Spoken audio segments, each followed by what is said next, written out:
Hello, everyone, and welcome to the sharing group. Today's lesson of A Course in Miracles, y'all, is 84. And we are reviewing two beautiful lessons today, everyone. The first idea for today is one of my favorites. It says, "Love created me like itself." Love created me like itself. And the second idea for the day is love holds no grievances. And I'm just going to read a little bit of the first lesson in review. It says, "I am in the likeness of my Creator. I cannot suffer. I cannot experience loss. And I cannot die. I am not a body. I would recognize my reality today. I will worship no idols, nor raise my own self-concept to replace myself. I am in the likeness of my Creator. Love created me like itself, y'all. And I'm so excited. I'm in the ninth dimension, y'all. I'm so excited. The knowledge and wisdom within these lessons absolutely matches the wisdom and experience of my guests, everyone. I am honored to be joined by Robert Schwartz, who is a Between Lives Regressionist and best-selling author of the books Your Soul's Plan, Your Soul's Gift, and Your Soul's Love. There's a third one that have absolutely changed the game and has transformed the beliefs we have around our life challenges through the remembrance of our pre-birth planning. So, Rob, welcome to the show. We are so very pleased to have you today. Thank you, Loretta. It's a pleasure to be with you. Thank you. And I, as we talked about, Robert wrote these beautiful books. And so I'm going to start out by saying how much of an impact your books have made, not only for the collective, but for me personally, like many others. My entryway into spiritual awakening was through suffering. And it seems like a lifetime ago, but I've been through the density and heaviness of wanting to end my life. And in addition to my discovery of the near-death experience and your books, among others, I was able to wake up and remember that which I am. And so I'm so excited to speak about and hear about your journey, Rob, that prompted you to write these books. Well, I just want to say I really appreciate what you're doing here with your show. I think you're bringing a lot of light and love into the world and fulfilling your pre-birth plan, and I thank you for doing that. Thank you. So, my journey, similar to yours and probably to a lot of the audience, was also through suffering. I grew up in a very abusive household. My mother has significant mental health issues and was quite abusive to me as a child. And I had periods of time in my life where I also wanted to end my life. So I know exactly what you're talking about. What happened for me that really turned things around, back in 2003, I had what I call a spiritual awakening. And the main thing that happened in 2003, I was just walking down the sidewalk in the middle of the afternoon, and I had this experience where all of a sudden, every time I saw another person, I was overcome by just overwhelming unconditional love for that person. It was a divine love, a transcendent love, not a human kind of love, and it wasn't personal. It was the opposite of that. It was actually impersonal. And this lasted about an hour, and it changed everything. It changed my understanding of who I am, who you are, who everybody is, what the soul is, why we're here on earth. I was caused to know in this experience that we as souls are made literally from the energy of unconditional love. I got that message loud and clear. What I didn't know at the time was why this was happening. And that answer came a couple of years later. By that time, I had looked at many people's pre-birth plans for my first book, Your Soul's Plan. And what I found in every case, no exceptions, when the life plan was created, it was based on total unconditional love for every person involved. This was true even when great, great challenges were being planned. This was true even when negative roles were being scripted for people. It was always based on total unconditional love for every person involved. And then I thought to myself, aha, that experience that I had a couple of years ago walking down the street, that was gifted to me so that when I found this result in my research, I would be absolutely certain it was true. And it's because of that experience walking down the sidewalk that day that I can say to everybody listening to our conversation that I absolutely know that we as souls are made from the energy of unconditional love. Very similar to what you just read from A Course in Miracles. Yes, thank you so much. Thank you for saying that. So when you had this experience of unconditional love, you were then prompted, you said at that point you were already kind of working on the book and recognizing where people were doing pre-birth planning. Rob, my question is, there are so many people, so personally, pre-birth planning personally freed me from the consciousness of victimhood, right? From feeling like, oh my gosh, this person is doing this to me, or I can't get out of this situation. And what it does is like the key to just recognizing that we are the orchestrators of our own lives. I know there are people who are gonna find it very difficult to believe that they planned their lives. What do you say to those folks? The first thing I would say is that my work is an offering. It's not an attempt at persuasion. I'm not trying to convince anybody of anything. As somebody who believes that we plan our lives before we come here, I know that everybody's plan is perfect for them. So if somebody planned to be an atheist, that's their spiritual path. If somebody planned not to believe in pre-birth planning, that's their spiritual path. So I don't want to pull anybody off their path. But I will say I agree with you that an understanding and awareness of pre-birth planning can really pull you out of victim consciousness if that's where you're at. And most of the population is in that place, in my opinion. I'll just speak personally about myself again.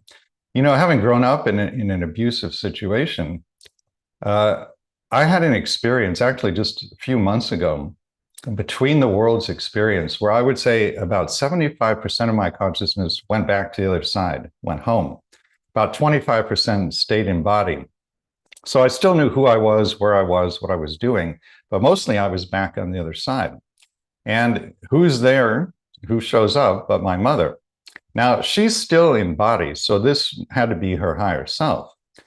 And when her higher self came in front of me, there was such intense love that I felt for her. And I felt it concentrated right in the center of my chest, in my heart chakra. Not only did I feel it, but I kept saying to her higher self, I love you, I love you, I love you. This love that I felt from my mother is far exceeds anything I felt previously in this lifetime. And this experience showed me something I've known intellectually for a number of years now, which is that when we're back on the other side, everybody loves everybody unconditionally. And then we script these very challenging roles like my mother and I did, and we lose sight of that. We forget that when we're here in body. But back on the other side, everybody loves everybody. So if you're skeptical about pre-birth planning, I think what I would say is when something challenging happens, ask yourself the following question in the following words. If I planned this, why might I have done that? When you ask it that way, it doesn't require a belief in pre-birth planning, but it will still take you to the same underlying wisdom. That's I love that. If I planned this, why might have I what is it that I was gaining from this situation? Why might I have planned it?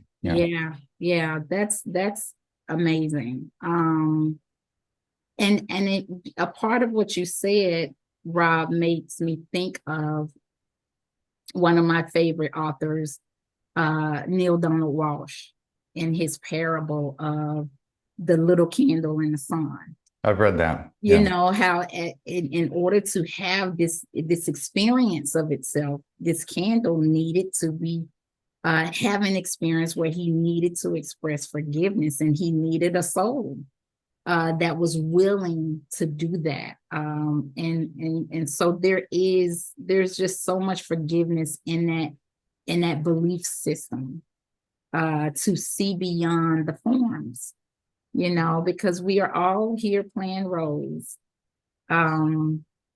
You address some pretty tough subjects and life challenges in your books.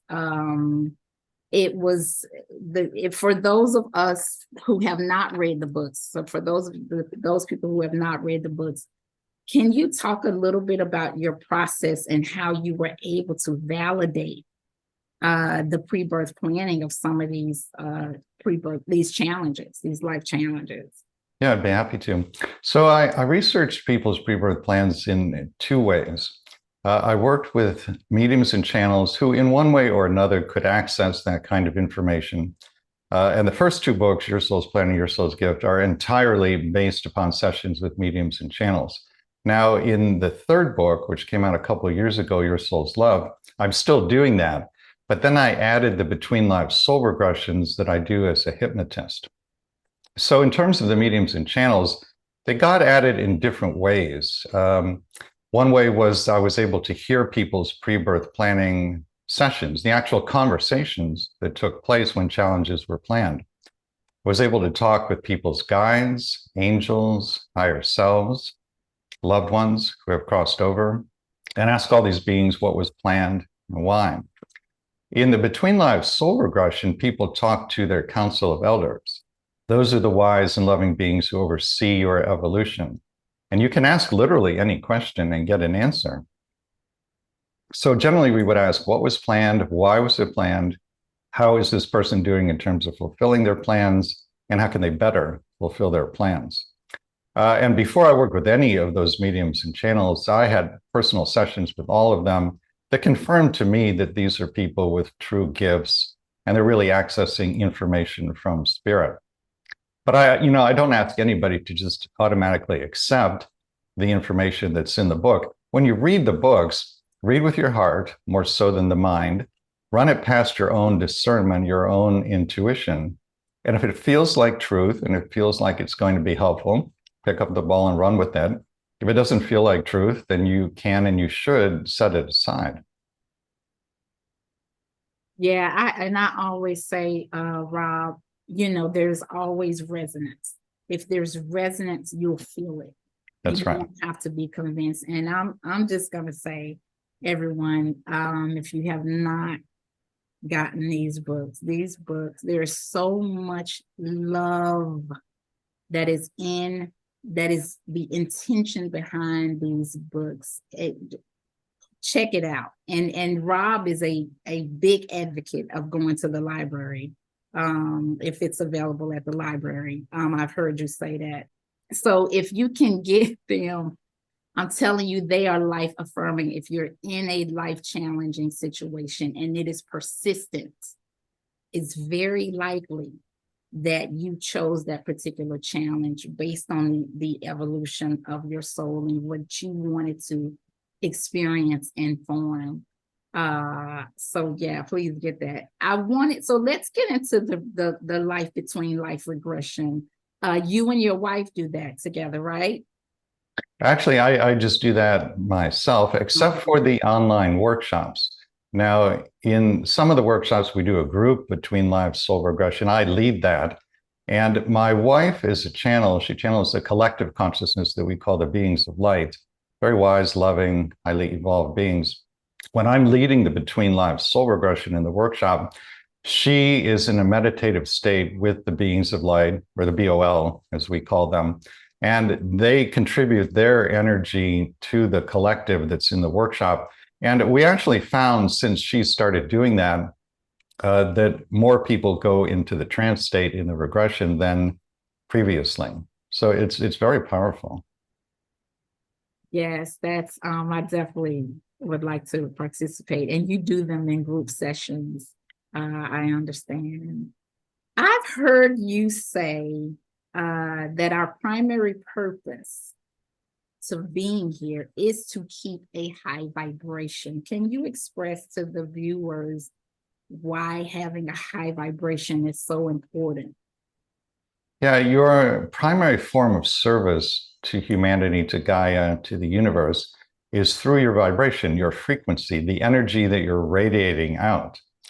This is true for literally every person who's in body on planet Earth. It's true for literally every being anywhere, anytime. Your vibration is far more powerful, impactful, and helpful than any action you can ever take with your physical body. So many people have a pre-birth plan that calls for taking physical action of some kind. Mine, for example, included writing books. But even if your plan calls for taking physical action, your vibration is still the most important thing, because when you take those actions, you're going to infuse that vibration into whatever it is that you're doing. So if I'm writing a book and I'm in a place of love, peace, and joy, then love, peace, and joy go into the book. If I'm feeling sad or depressed or angry or whatever it might be, then sadness, depression, and anger are going into the book. And that's true for every action anybody takes anytime. So you always want to be aware of what you're vibrating. And if you're not vibrating what you would like to be vibrating, reach for the next best feeling thought and just keep going like that until you get to the vibration you'd like to be at. That definitely resonates with me. Definitely, our vibration is our currency. Yeah. Definitely.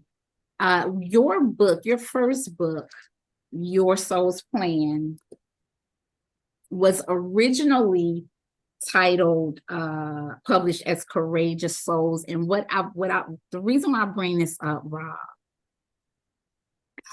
So when I first read your books, that was the beginnings of my acknowledgement to myself that we are courageous souls. We normally don't hear that, but to recognize it and to see that. And I've also heard you say that there's about 3 souls wanting to incarnate here for one body. And just recognizing that if we are here, we have something to contribute no matter what life challenge we're all going through. We very much chose to be here. And that we are courageous for taking on this challenge to be in this dimension. So can you talk a little bit about that? Yeah, I'd be happy to. That's a very, very important topic. So as many in your audience probably already know, the Earth and everybody on Earth are going through an ascension process. Ascension meaning literally ascending or rising in vibration. It's my understanding that Earth has already moved from 3rd density, or the 3rd dimension, into 4th density, and we're on our way to 5th density, which is the vibration of oneness consciousness and unconditional love. So essentially, we're going home without leaving the physical body. So this is a monumental undertaking. This is the lifetime we've all been waiting for. To be in a body on planet Earth during the ascension is a tremendous honor and blessing. And it's just as you said, it's my understanding that there were 3 times as many souls who wanted to be in body now as available bodies, which is something that was known based upon people's pre-birth plans. So in order to be here for the ascension, you had to make a 1 in 3 cut. And people were chosen because you have something specific to offer the ascension process. Maybe you know what that is, maybe you haven't found out yet, but you have something in particular to offer, or you wouldn't be here. Again, it might be something you're going to do, or it might be that you're a frequency holder. Maybe you just hold a frequency of unconditional love or peace or joy. That's a huge contribution, even if you never take any physical action. It's also my understanding that those who were chosen to be here are quite literally the strongest of the strong and the bravest of the brave, because it was foreseen that this was going to be extremely difficult. You know, for eons of time, Earth has been a planet enshrouded in darkness. And now we're flipping the script, so to say. We're moving from darkness into light. So all this light is flooding the planet, light direct from source. And the light is causing what I call a purification process, meaning it brings to the surface everything unlike itself, everything of a lower vibration. That's happening collectively to the human race and individually to each person. Basically, it means your stuff is going to come up. And the reason this is happening is that all of these lower vibrational energies have to be cleared for us to move into fifth density. They can't go with us to that kind of frequency. So how do we clear these energies? Well, the first step and the most important step is that they come into conscious awareness. These energies have been, you could say, frozen or trapped or crystallized in consciousness. And when you become consciously aware of them, your awareness frees them up, unfreezes them, so to speak, to move. That's the first step. Second step is to thank whatever the energy is for whatever it taught you. Third step is to bless it. Fourth step is to release it to the universe. It's really pretty simple, but it's challenging because of that first step, becoming consciously aware of whatever the lower vibration is, that can be really painful. You know, it can be rage, it can be depression, it can be trauma. For a lot of people, it's suppressed trauma. That's got to move through conscious awareness so that you can release it. That's very important. Thank you for talking about that. And it actually leads into my next question, Rob. And you are the perfect person to talk to this about. So I've had someone on my show who had a near-death experience, and he actually remembered his pre-birth planning, and he remembered choosing his body, right? What was fascinating is his guide showed him a body, and he saw like snapshots of the life of that particular body, and saw that whatever soul incarnated in this body, they would be predisposed to anger. For some reason, that person would be angry. And he chose not to choose that body. He was like, I don't know why any soul would want to, but I know it would be beneficial for whomever, whatever soul. But that made me think of, and just remembering when you're talking about us as courageous souls, it made me think of the additional challenges we have as souls when we do choose a body. And the reason why I want to highlight that is to further recognize that, number one, we are not our bodies.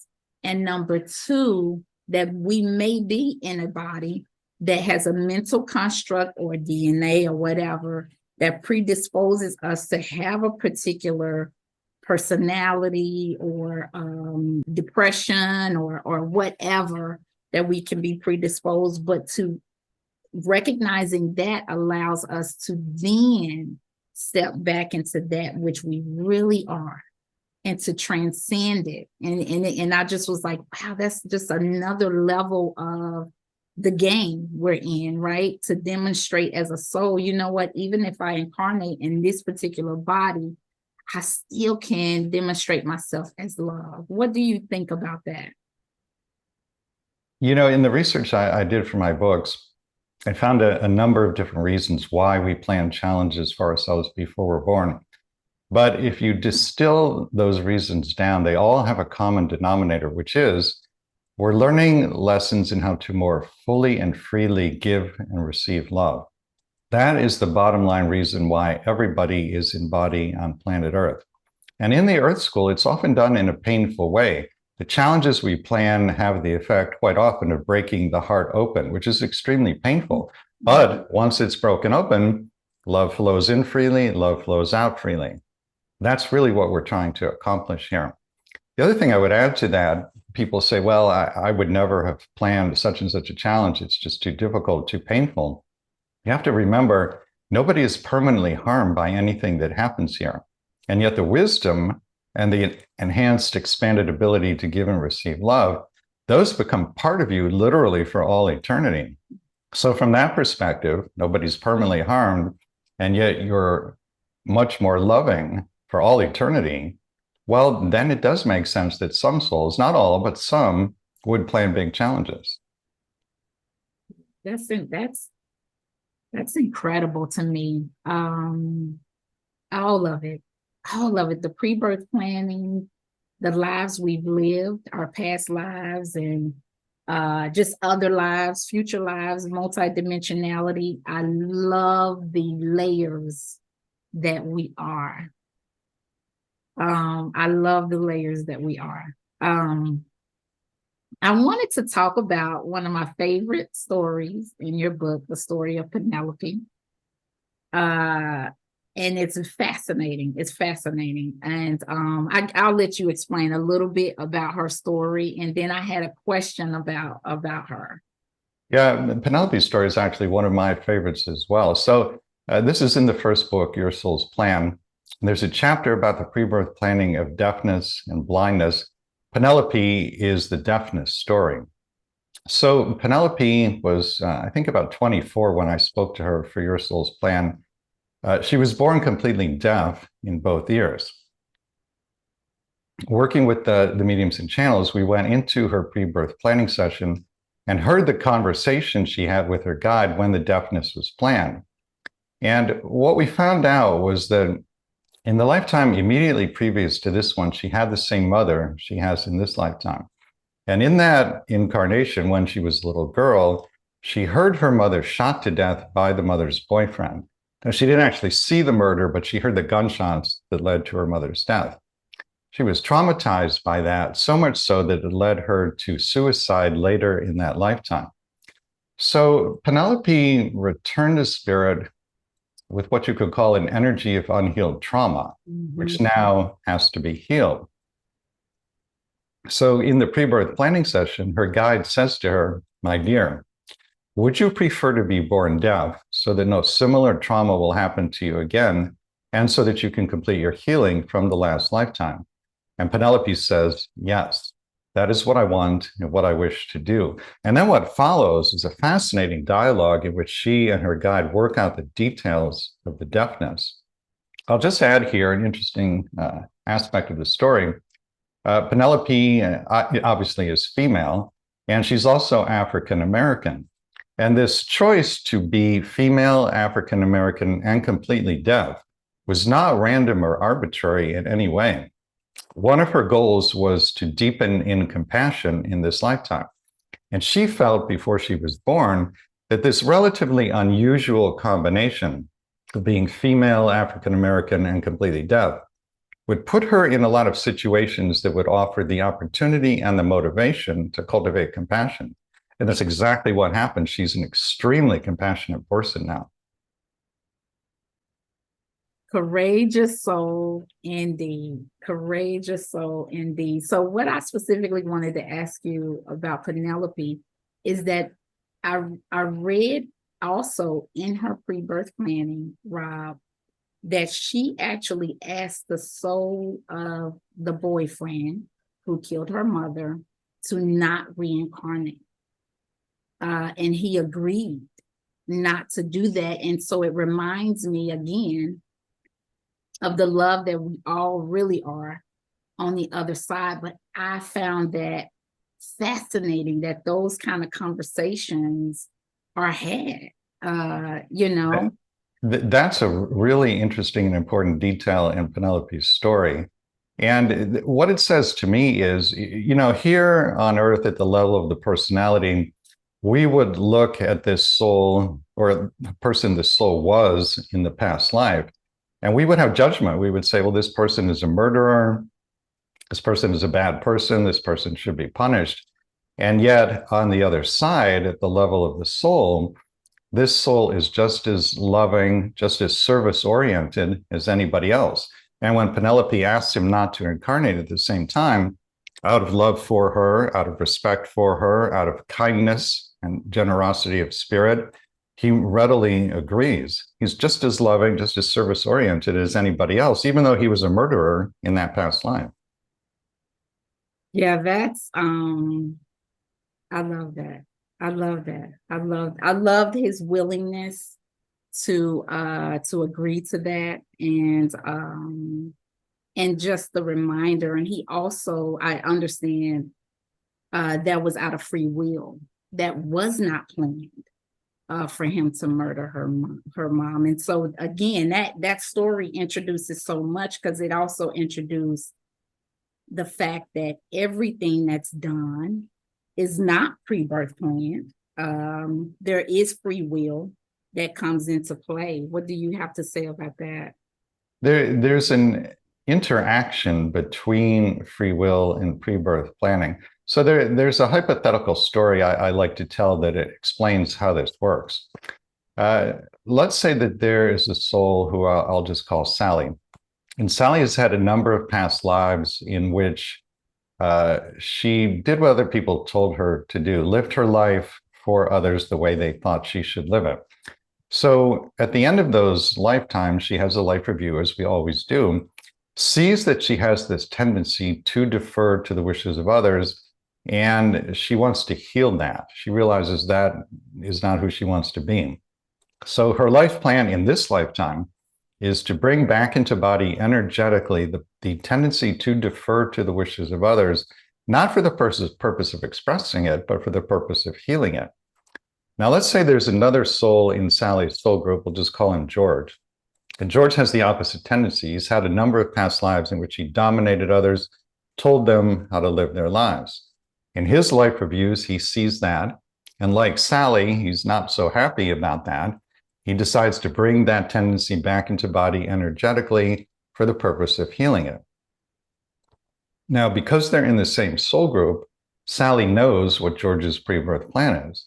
So she goes to him before either one is born, and she says something like, "Hey, George, I'm taking back into body the tendency to defer to the wishes of others for the purpose of healing it.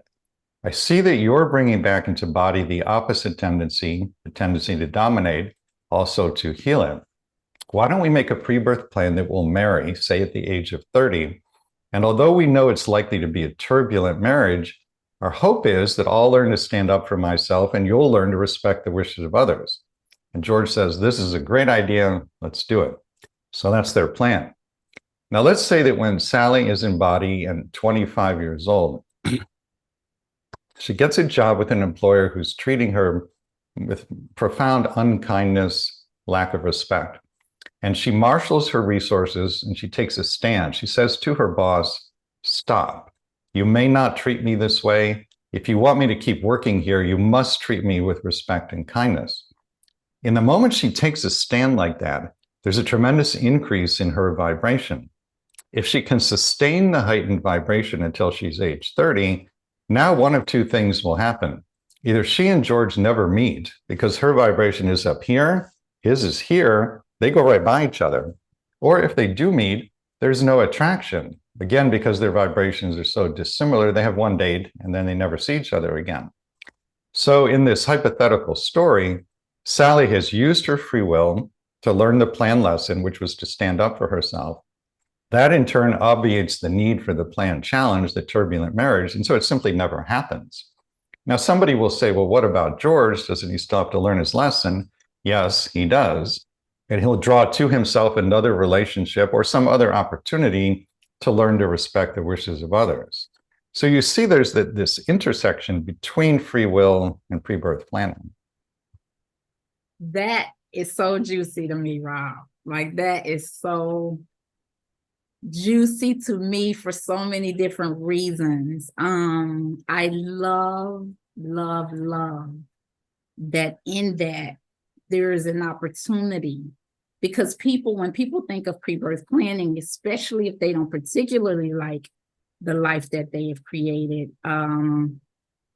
they feel bound and limited to, a decision that their soul decided before they were born. No, we have free will to surpass any kind of plans we may have made, because as in your example, if the soul is able to grow prior to that planned meeting, then there's no need to do this. None of it is punishment. It's all about the soul, the growth of the soul.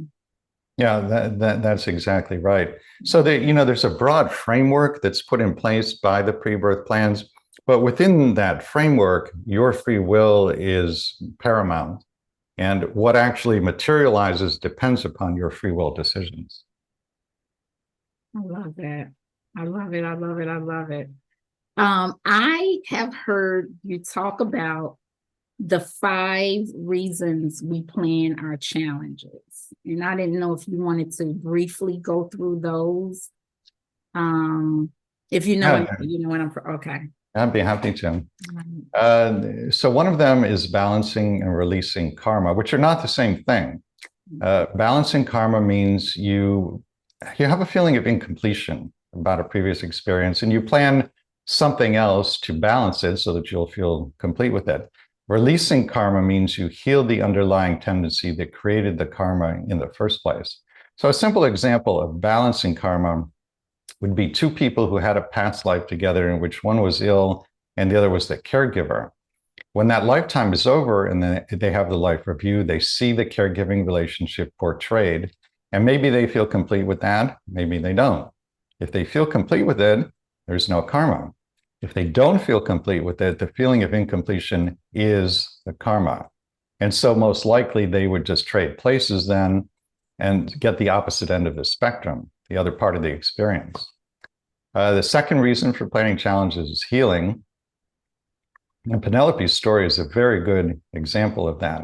She was traumatized in the past life in which her mother was shot, brought the trauma back into body energetically for the purpose of healing it, planned the challenge of deafness so that she could actually do a better job of healing that previously unhealed trauma and not be re-traumatized in the process. Service to others is the third reason. This is a component of every single pre-birth plan I've ever looked at. Everybody, as far as I know, has some component of service to others in their pre-birth plans. The fourth reason is contrast. You mentioned this a little bit earlier. You also mentioned Neil Donald Walsh. There's a very good analogy used in one of his books to talk about contrast. God asks Neil to explain it using the analogy of the white room, which goes like this. So God says, imagine that you're a white being in a white room. So you're white, ceiling is white, the floor is white, the walls are white, everything in the room is white, including you. Now, if you are such a being in such a room, how do you know that you're white? Well, the answer is you actually don't. And in fact, you can't until you experience something that is other than white. Then once you've had that experience, you understand much more deeply what it means to be a white being in a white room. This, I think, is what the soul is doing here on the physical plane, especially in regard to challenges. The contrast provides the learning. And the last reason is actually a subset of number 2, healing, but it's so important, I always mention it separately, and that is healing or correcting false beliefs or false feelings about oneself. The main things there that people are dealing with, feelings or beliefs of unworthiness, or perhaps even worthlessness and powerlessness. If you feel or believe yourself to be unworthy, worthless, or powerless, to your soul, that will feel discordant, meaning your soul knows that that is not true, because your soul knows that all beings are infinitely worthy and infinitely powerful. So if you pick up a discordant or false feeling or belief about yourself, the soul will want you to heal that. Well, how would you do that? Well, here where we are in the Earth School, your false belief or false feeling will manifest in the world around you. The world will mirror you back to you so that you can find out what you believe and how you feel about yourself. So that will keep happening again and again and again until you realize, aha, the world is saying to me that I don't feel good enough about who I am, or I don't recognize my innate power. And then once the light bulb goes on like that, then you can dissolve the false feeling or false belief. I love, Rob, how the truth, I always say the truth shines through no matter what we're talking about. So you're talking about pre-birth planning and experiencing how we feel about ourselves reflected from the world around us, right? And that's absolutely consistent with the course. It's the same, idea, it's the same knowledge. I love that. It's an opportunity for us to correct false beliefs about ourselves. That's beautiful. I have one more story I wanted you to relate to us, and then I wanted to invite you to talk about anything that we hadn't talked about. I've heard you, and I love this, I've heard you talk about a gentleman in a Nazi camp and how before he died in that experience, he told him his final thoughts were, I wish I had loved myself more. And that impacted his next life. Can you talk about that a little bit? Yeah, the person you're referring to is somebody who's here in body on earth now, somebody I know, not well, but we're acquainted. And this is what he shared with me. He has, through very good sources of information, including direct experience, knowledge about this past life in which he was a concentration camp prisoner in Nazi Germany. And he spent the entirety of that life until the very end not loving himself. And somehow, through the experience of being a prisoner in a Nazi concentration camp, he actually cultivated self-love. So as he was dying in the camp, he thought to himself, I wish I had loved myself like this throughout this entire lifetime. And then he died. That statement, that thought right before he died, set in motion the plans for this current lifetime, in which he's incarnate as somebody who has profound self-love, not in an unhealthy narcissistic way, but a very healthy, just healthy self-love. So as you can imagine, that's a totally different life experience than he had in that previous incarnation. I love that. I love that. It's our demonstration of, it's our free will. Our free will. Yeah. Okay, so are there any other things that you want to talk about, Rob? Can you talk about your website? Where can we get these delicious books? Y'all, his books are amazing. The website is yoursoulsplan.com. Okay. I would encourage people to go to the events page at yoursoulsplan.com, and you'll see all the upcoming workshops there. We have a lot of online workshops on an ongoing basis. In some of them, you can do the Between Lives Soul Regression and find out what your plan is for this lifetime. We have a higher self workshop, an empath workshop, a Star Souls workshop. Star Soul is somebody who comes from a faraway place, usually much more highly evolved than Earth. They have a particular mission to contribute to the ascension. Star Souls generally feel quite out of place on Earth, and a lot of human customs seem very strange, even barbaric. If you've ever felt anything like that, you're probably a Star Soul. So we go through a guided meditation that helps you discover your Star Soul origin. And we talk about ways to adapt to life on Earth as a Star Soul, which is not an easy thing to do. So many workshops to choose from. We do the workshops, some of them in Spanish, German, Polish, so other languages are available. I would also encourage people to go to the sessions page. That's where you can read about the Between Lives Soul Regression. And there's actually a 1-hour video of a Between Lives Soul Regression on that page. So you can see exactly what's involved in doing that. One other thing I'd like to mention, literally just yesterday, my wife and I finished our first book that we're writing together. It's a collection of channelings from the beings of light. I think there are 44 altogether, and each channeling is followed by a section that we call Rob's Reflections, where I talk about whatever thoughts came to mind when I read the channeling. So the intentions of the book are to put forth wisdom that contributes to healing, evolution, and the end of suffering. Those are our intentions. And the beings of light have a number of really beautiful channelings about how to work skillfully and lovingly with any suffering that's occurring in your life, and how to witness it in a way so that the suffering is reduced or perhaps even eliminated completely. Amazing. So is that so you said you just completed that. So that's going to go through that publishing process. Yeah, we sent it to the editor last night. She'll send it back edited in a few weeks, and then off to publishing. Congratulations on Yeah, that. thank you. Yeah, we're very excited. Yeah, I know that's exciting.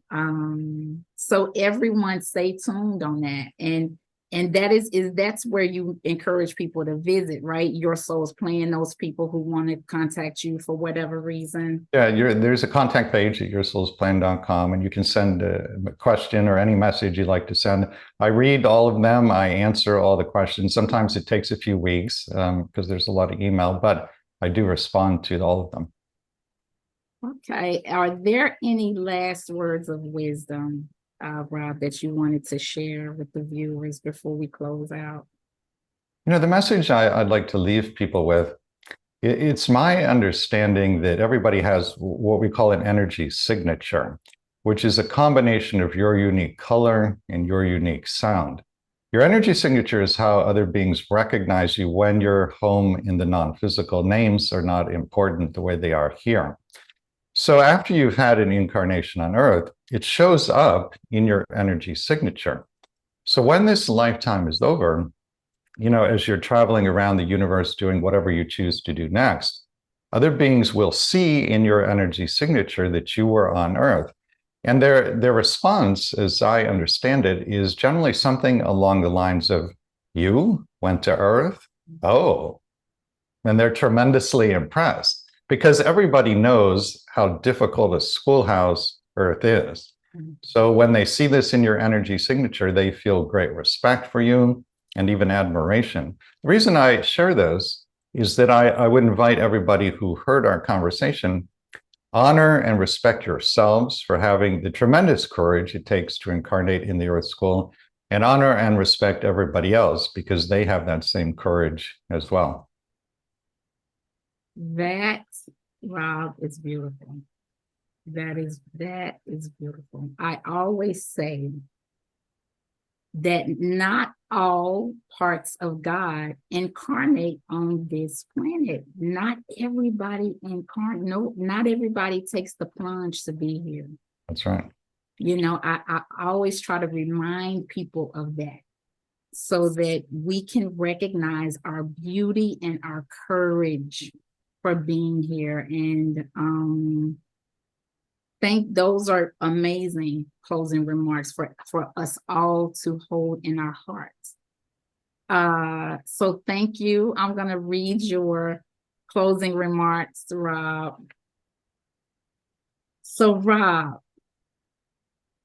I always tell people that everyone has at least one good book in them, at least one good book to share with the world. That writing a book is an opportunity to pass on our wisdom and love that we have acquired in our lives. That book writing is one of the ways that our legacy can live well beyond our bodies, and how satisfying it would be to know that future generations will be able to consume the effort, energy, and the epiphanies that we pour into our one good book. And Rob, your good books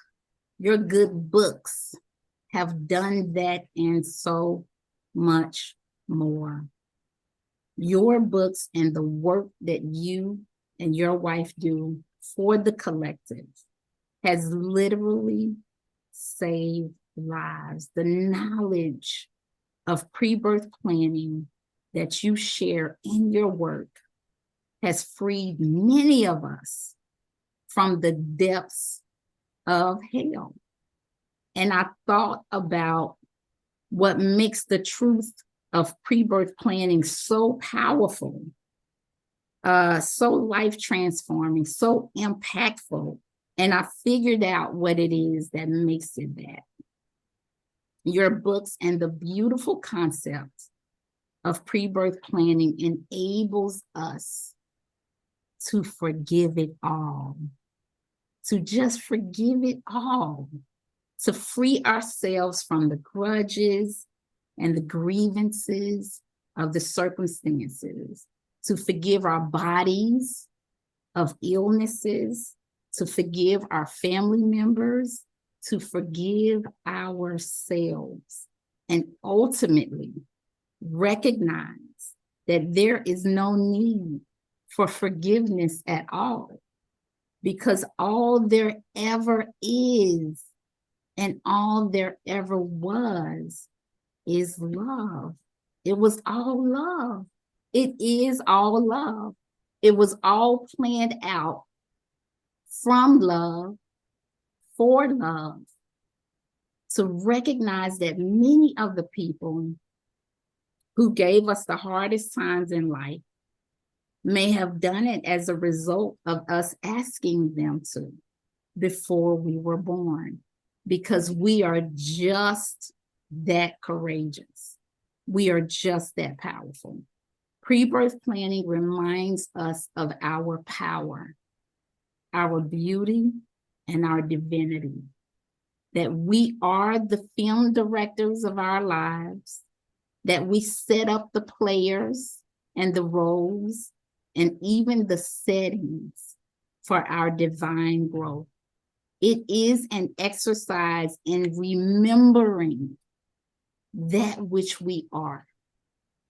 It breaks down the density of the veil and enables us to release the chains of judgment and heartbreak so that we may put our wings back on and create with renewed energy, armed with the understanding that we are the orchestrators of our lives.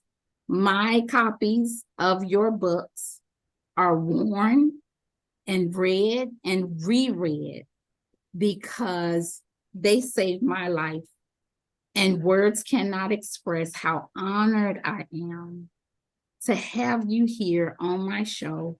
It has come full circle for me now. So I just want to say thank you for being here, Rob. Thank you for being here. And I tell all my guests that. Thank you for the great work you and your wife have done for the collective. And thank you for joining the show. It truly has been an honor. Well, thank you for saying that. And thank you for all the love that you put into your show. It's quite palpable. Thank you. Thank you. I appreciate it. Yeah. And so, Rob, we end with the heart. You have a heart. Yay, I love it. And thank you, everyone who were able to join us. I hope that this conversation was as enjoyable for you as it was for me. And please forward this video to those who may need to hear it, those people that you know who are going through life challenges, whether it's suicidal ideation or depression or illness, or he covers so many different topics. Forward this video and see if it resonates with them. And we love you all. Right, Rob? We love you. Yes, we do. Have a great week and talk to you later. Until next time.